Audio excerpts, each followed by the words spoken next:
Halo saudaraku dimanapun Anda berada, baik di Indonesia, di luar negeri, di planet luar, atau mungkin di galaksi luar. Begini bro, saya mau bercerita tentang yang ngawur-ngawur, yang nampaknya nggak masuk akal. Tapi ya agak ilmiah lah dikit.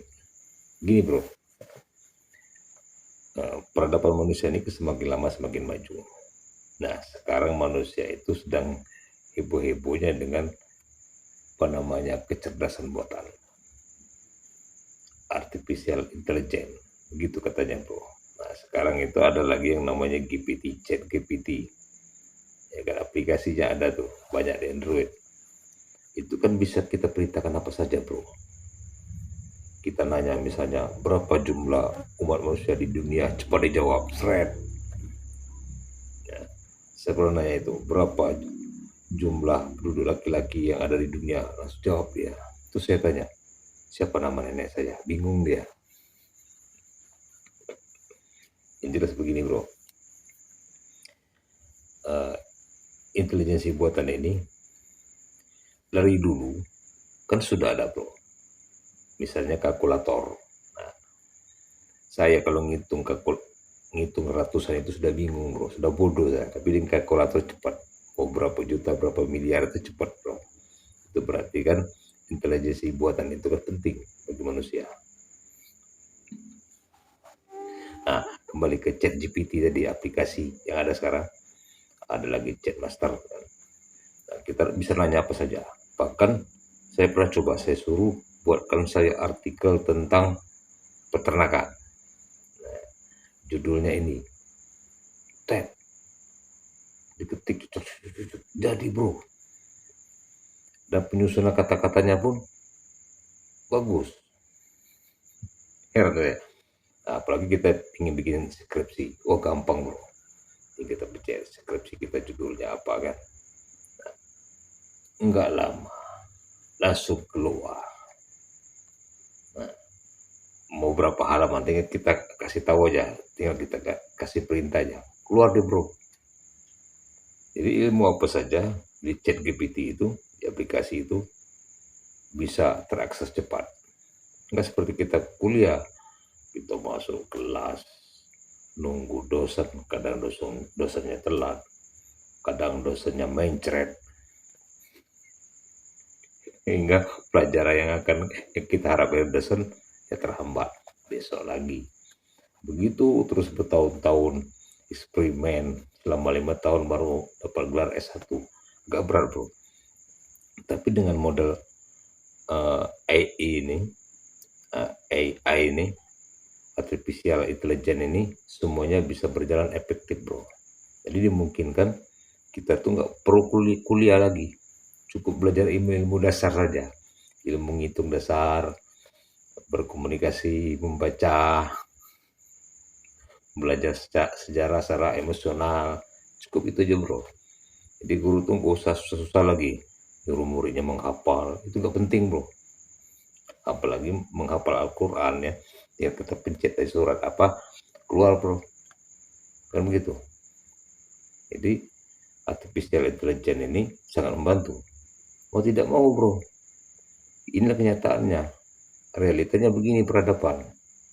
Kalau kita tidak anti AI ini, ya kita tergerus dengan peradaban, ketinggalan zaman bro. Nah, salah satu kecerdasan buatan ini misalnya, nah saya akan bercerita tentang robot ini. Robot bro, robot itu sudah ada yang mirip dengan manusia bro. Ada yang namanya Sophia, katanya sudah mendapat kewarganegaraan Arab. Kan aneh bro. Jadi nah, kita saksikan seperti apa tampangnya. Nah bro, mirip. Dia pun kalau ditanya seperti manusia bro. Bahkan katanya Facebook itu pernah membuat robot mirip manusia, ya kan. Terus robot sama robot suruh ngobrol seperti manusia, yang ngobrolnya seperti manusia bro. Dia bertanya siapa kamu gitu kan, terbuat dari apa, dijawab. Lama-lama dia ngobrol dengan bahasanya sendiri, bro. Tahu nggak? Bahasanya itu tidak ada di dunia ini. Sang penciptanya ketakutan, langsung dimatikan. Bahaya, bro. Sebab begini, bro. Rupanya perkembangan artificial intelligence ini melebihi batas ekspektasi dari penciptanya. Ya, di para ilmuwan sekarang ngeri-ngeri sedap, bro. Rupanya. Karena kecerdasan manusia ini melampaui batas ekspektasi penciptanya. Tidak disangka-sangka, bro. Ya gimana tidak, bro? Sebuah mesin, sebuah robot mengakses semua data yang ada di dunia. Sedangkan kita manusia kan biasanya kalau lahir itu kan kita menyerap data cukup lama kan, dari bayi, terus diajarkan makan, setelah besar dikit sekian tahun kita belajar membaca, kan lambat, bro. Belajar sekolah dasar, setelah itu kuliah membutuhkan waktu banyak, uang yang banyak. Itu pun kadang-kadang otak kita tidak mampu menyerap informasi. Jadi artificial intelligence ini tadi lebih jago, tidak ada hambatan apapun. Ya. Tapi takutkan begini, bro, ada bagian orang, bagian tokoh menakutkan begini, jangan-jangan nanti suatu saat robot ini bisa menguasai manusia. Kalau robot ini bisa menggantikan pekerjaan manusia, ya jelas, bro. Di pabrik-pabrik ya robot. Nah, sekarang itu memungkinkan pegawai-pegawai kantor itu tidak diperlukan lagi, bro. Cukup dengan aplikasi, cukup dengan robot-robot. Nah, saya khawatir suatu saat, bro, kalau ada robot-robot yang seperti manusia, yang bisa menyerap informasi seperti manusia, berkomunikasi seperti manusia, ada emosi. Nah, emosi itu kan lantaran algoritma daripada memori kita, bro. Nah, ya kan? Tapi tidak seperti manusia. Bahkan ada yang mengkhawatirkan, bahkan ada yang menganggap bahwa robot itu sudah mempunyai perasaan, mempunyai kesadaran. Ini gawat, bro. Kesadaran itu apa sih, bro? Kesadaran itu bagi saya kan apabila kita merasa kita ini ada, kita bisa bergerak, bisa melakukan sesuatu, bisa menyaksikan apa-apa, itu artinya kesadaran. Nah, terus bagaimana orang lain selain kita? Nah, yang jelas secara individu saya merasakan saya punya kesadaran. Bagaimana orang lain? Nah, saya mengatakan manusia lain itu juga punya kesadaran. Kenapa? Saya mengamati, bro. Saya menyaksikan Anda, saya mengamati. Kalau saya panggil dia bereaksi, saya minta dia kasih atau tidak. Terus saya berkomunikasi, berarti saya mengambil kesimpulan bahwa lawan bicara saya itu atau manusia lain itu mempunyai kesadaran. Itu kata saya, ya kan? Nah, itu berdasarkan pengamatan, bro. Berarti bagaimana dengan robot? Kalau ada robot misalnya berbicara dengan saya, berkomunikasi, dia meminta atau saya meminta dia kasih, nah berarti kan pengamatan saya dia juga punya kesadaran. Nah, atau begini, saya punya kesadaran, saya melihat Anda, yang jelas-jelas secara harfiah yang punya kesadaran itu kan saya. Kan begitu. Anda itu jangan-jangan mesin atau robot yang punya kesadaran itu, yang bisa saya pastikan manusia itu yang punya kesadaran adalah saya, karena saya merasakan. Kalau Anda kan saya menilai dari ekspresinya, ya kan begitu. Saya mengamati, berarti saya menentukan Anda itu punya kesadaran, punya perasaan. Nah, kembali ke robot tadi, bro. Kalau robot itu berusaha bicara dengan saya, terus berkomunikasi seperti halnya manusia, kan? Kalau saya menganggap si robot itu punya kesadaran, kan? Mau bilang apa, bro? Itu faktanya. Jadi kembali ke robot lagi, bro. Yang suatu saat bisa jadi robot ini menguasai pekerjaan manusia. walaupun nggak seluruhnya. Tapi hal-hal penting yang bisa dikerjakan oleh robot, kenapa tidak bro? Misalnya begini bro, di sebuah daerah, ya kan, saya membayangkan, suatu saat daerah itu tidak perlu lagi bupati, tidak perlu lagi kepala daerah, gubernur, tidak perlu lagi bro. Cukup kasih robot saja bro, atau kasih aplikasi. Yang manusia itu cukup presiden aja, menteri-menterinya ya robot, anggota DPR RI robot. Jadi dia berjalan sesuai program. Gak mungkin robot korupsi bro, gak mungkin kepala daerah itu korupsi, manipulasi, ejakulasi, kan gitu bro. Ini masih akan datang itu seperti itu bro. Terus ada yang lebih mengerikan lagi bro, misalnya si robot ini semakin lama semakin cerdas, bahkan bisa meregenerasi dirinya sendiri. Kenapa tidak bro? Kan begini bro, robot itu semakin cerdas, informasi-informasi diserap seluruh dunia, global, bahkan alam semesta. Apa yang kira-kira ada informasi diserap sama dia, melebihi manusia. Nah, bisa jadi robot itu bisa menciptakan dirinya sendiri, karena dia sudah punya ilmu bro. Dia sudah tahu bagaimana menciptakan besi, bagaimana dia mengakumulasikan ilmu pengetahuan yang ada di dunia. Akhirnya dia bisa membuat dirinya sendiri, berkembang biak, beregenerasi. Nah, manusia bergenerasi secara biologi kalau dia menggunakan teknologi AI tadi. Gawat bro. Nah, ada kemungkinan tidak robot-robot ini membasmi manusia? Bisa bro. Kalau dianggap manusia ini malah menyusahkan hidup, ya kan, merusak dunia, nanti jangan-jangan robot berpikir, wah manusia ini nggak benar ini, habiskan saja lah. Apalagi suatu saat dunia ini mengalami kehancuran iklim, geografi. Kan kalau panas sangat panas, kalau dingin sangat dingin. Apalagi lapisan ozonnya sudah tipis, tidak mungkin lagi oksigen di muka bumi. Siapa yang hidup? Manusia kan sudah habis akhirnya, nggak bisa bertahan hidup bro.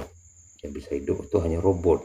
Sedangkan robot sudah pintar, bisa beregenerasi, bisa menciptakan dirinya sendiri. Apalagi robot tidak memerlukan energi seperti manusia, tidak perlu padi, tidak perlu jagung, tidak perlu kue. Mungkin energinya cukup diambil dari uranium saja, dijadikan nuklir, seperti bahan nuklir itu bro. Nah, sebiji jagung itu kalau dipakai untuk terbang itu kan bisa melalang buana ke angkasa. Mungkin robot itu dengan energi sekecil itu bisa hidup 100-200 tahun, atau bahkan nggak mati-mati bro. Akhirnya yaitu ini bayangan bro, jika robot-robot ini berkembang besar kecerdasannya dan bisa menggantikan manusia. Dan apa namanya ya manusia robot bro. Apa bedanya kita dengan manusia? Ya manusia itu kan datang ke muka bumi ini untuk menjadi khalifah, pemimpin, kan begitu bro.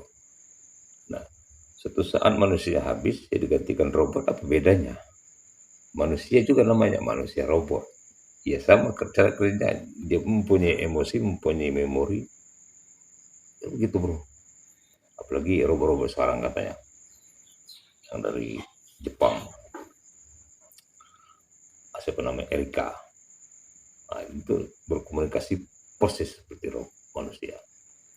Ada lagi yang namanya Sophia itu, katanya dia bisa sedih.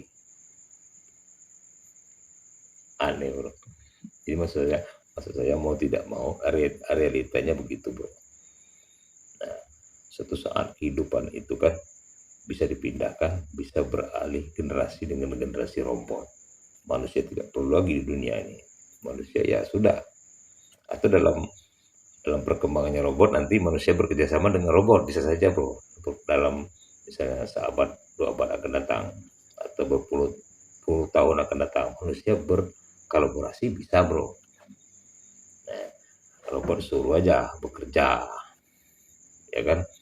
Robot mencari bagaimana mencari kebutuhan manusia. Manusia tengok-ongkang aja bro. Wah, ketawa TV, joget-joget, jalan-jalan, kawin. Jadi cukup itu aja kerja manusia bro, senang-senang. Yang mengerjakan pekerjaan mencari kebutuhan hidup ya robot. Nah lama-lama robotnya protes karena dia pintar, dia menuntut hak asasi juga. Enak sekali kata dia, kamu ongkang-ongkang tidur-tidur, kami yang kerja, kami juga ingin seperti kalian. Nah, oh, bro,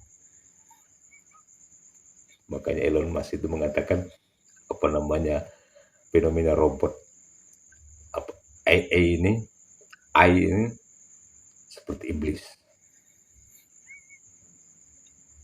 Bisa jadi bro, apakah mungkin, ini lagi satu pertanyaan saya, apakah mungkin yang dikatakan dalam tradisi Islam itu kan Ya'juj dan Ma'juj,